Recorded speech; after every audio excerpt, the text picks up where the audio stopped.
I wanted to show you something because I just managed to finish a very, very cool drawing. This one. And the reason I was able to do it is because I did something different with a perspective than usual. But it's something that I've been struggling to understand how people do for a very long time.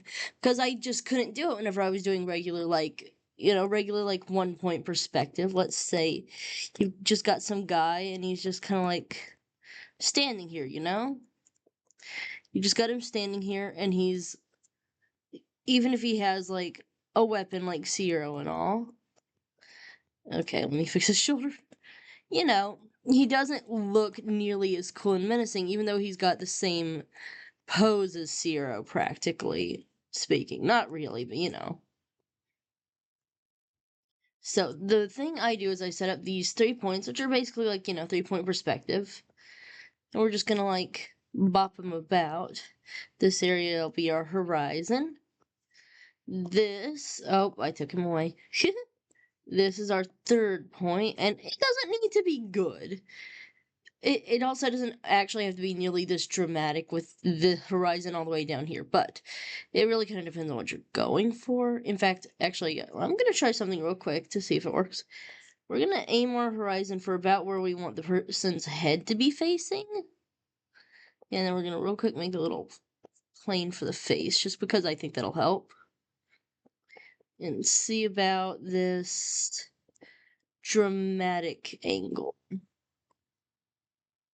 There we go.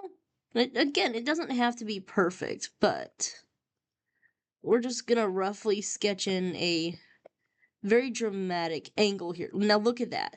We didn't even have to really follow perspective that hard. Though if you kept going down here, the feet would eventually land and stuff like that. So it does still follow the perspective, just at an angle we're not seeing on the screen anymore. This could maybe be made a little bit more dramatic angled, you know. If you're unsure how it should be, you know, you can do like this, and correct your circles that way. But it doesn't really need to be that precise either.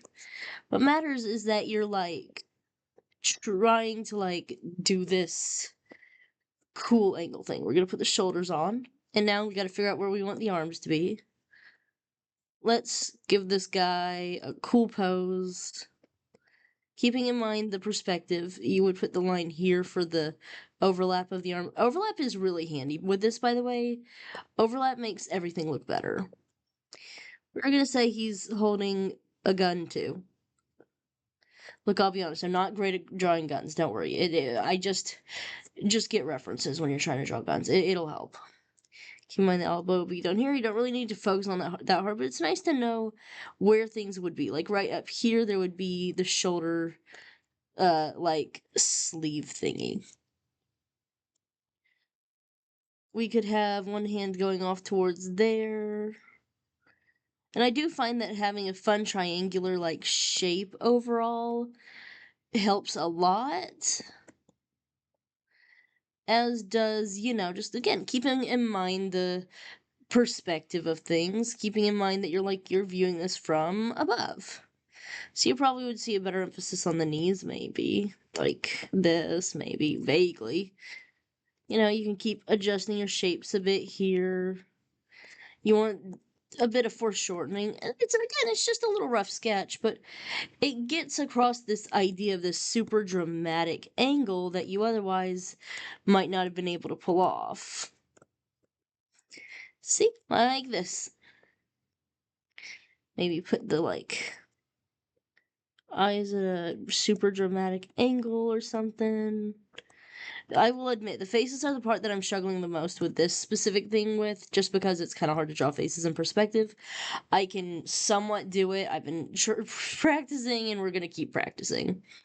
Like, there you go. You kind of get that idea.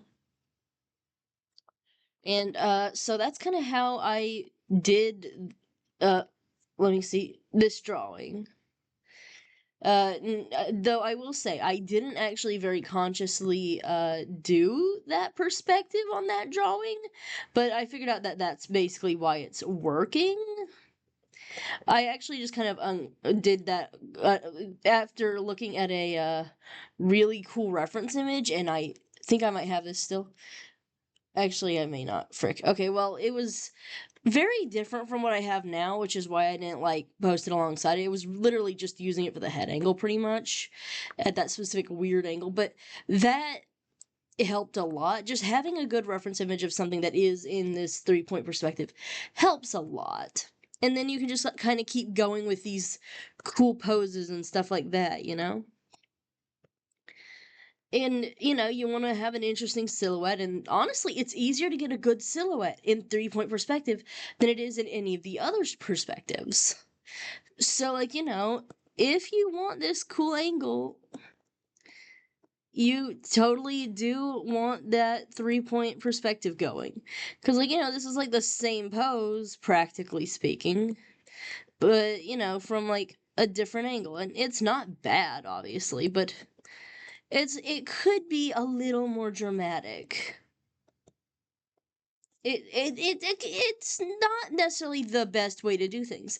Some pieces this wouldn't work for in any way, really, but it's still nice.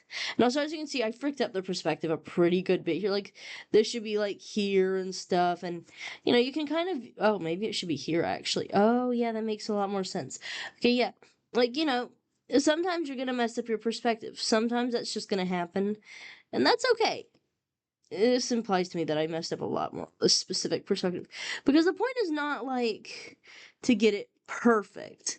The point is to end up with something pretty cool. There we go. Now that pose is working a little better. Well, it's a rough pose redraw, but like, it still would have worked fine as a drawing anyways. Like, oh, I'm upside down now. Like, it would have worked fine as a drawing either way.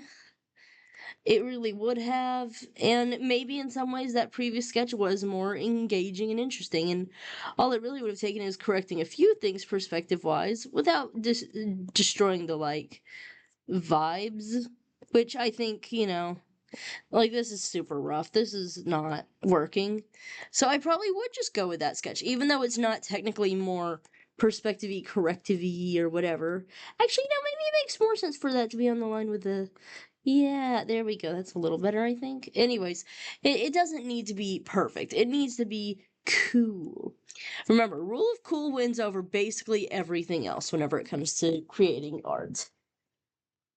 Most people aren't going to be able to see the flaw. They're going to see the essence of the idea. Oh dear, my cat's attacking my thing. And, like, you can adjust things a good bit. Just try to keep everything cool vibes, And if you're really not sure how you want to do something, it helps a lot to have, like, these perspective grids to, like, pull off the cool look. And I didn't want to use the, like, this type of perspective grid at all for a very long time because it looked complicated and difficult, but I think it might actually be easier to work with than a regular one. You pretty much can just kind of, like, follow the curvature of things. Like, if this is a, like, hot dog or whatever, no, I don't know, some kind of just some kind of, like, shapes that are, like, extending out into space. I don't know what I'm saying. Like, let's say you have, it's easier with characters, isn't it? Like, you just kind of curve things towards the points. Curving towards the points makes things look good. It's kind of like fisheye perspective. This is fisheye perspective at this point. Fisheye perspective probably would work really great for this too. And I did try to incorporate a bit of fisheye perspective into it. But, it definitely just looks pretty cool. It's pretty much just bend it towards the thing, and it starts looking good. Even if it's like, like, that's not necessarily the best perspective for a fisheye lens, but, if you wanted to, like, doop-a-doop, send them closer to the camera, move everything closer towards them, give them that, let's assume there's another point of perspective down there. That's probably going up through their being, basically. There you go. We're still using these 2 points, but we've got this point all the way up here and all the way down there, and so we're just following along, focusing more on the one down there because we're looking down on them. And that's how we get this dramatic angle. And it's really not too difficult, not really. In fact, again, you're thinking of it in terms of you have 1 point, 2 point, 3 point, maybe 4 point.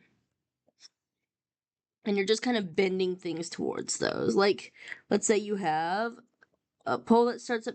Okay, that's a little bad. Okay, let's say you have this that starts up here. You're really just bending it towards those points. Even when you're doing this, you're just bending it towards those points, aren't you, really? Then you have another down here. Oh, wait.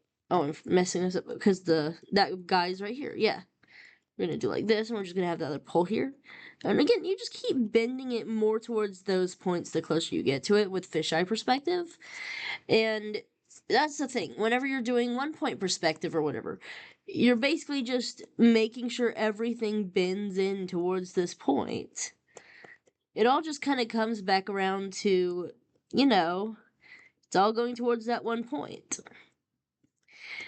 And, like, see, here I'm managing to do something that's kind of like 1 point perspective and still pretty cool, dramatically, like, looking. But that's also partially because I'm treating this like, there's a plane and then it's also all kind of bending towards.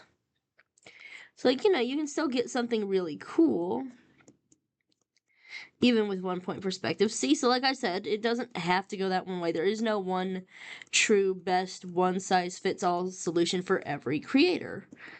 If you're an artist, you're just gonna have to experiment. And part of the fun of art is that experimentation. So get out there, try some things, and see what you come up with. Because who knows, maybe you'll find a better way to do this than I did. And that would be pretty awesome. But yeah, like, this is kind of how I would do that. Somewhere pose in this same perspective, if I can do it. Well, it won't look exactly the same because the point's over there. So we're gonna try just moving the point over here, I guess. Let's see how that looks. It's almost like following the North Star of your ideas. You just kind of like follow it, like follow that guy. That's your North Star. And these are also North Stars. You're following your little guy's positions. Just kind of keep following them. You'll end up somewhere.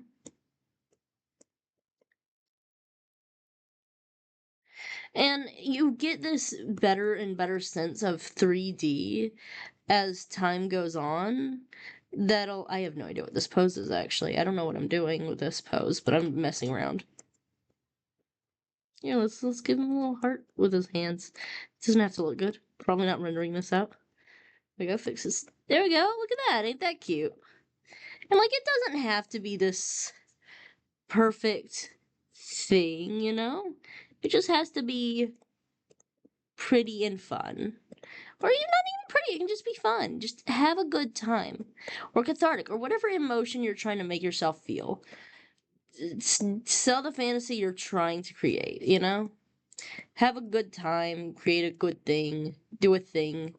Have fun. Be nice to yourself, and I guess that's all the tips I have. This is, again, still pretty rough, but I'm gonna keep getting better, and I'll probably have more tips for you guys all later, but for now, the main one is just that 3-point perspective. Very good. I hope you guys enjoyed, and I hope this helps you. Toodaloo!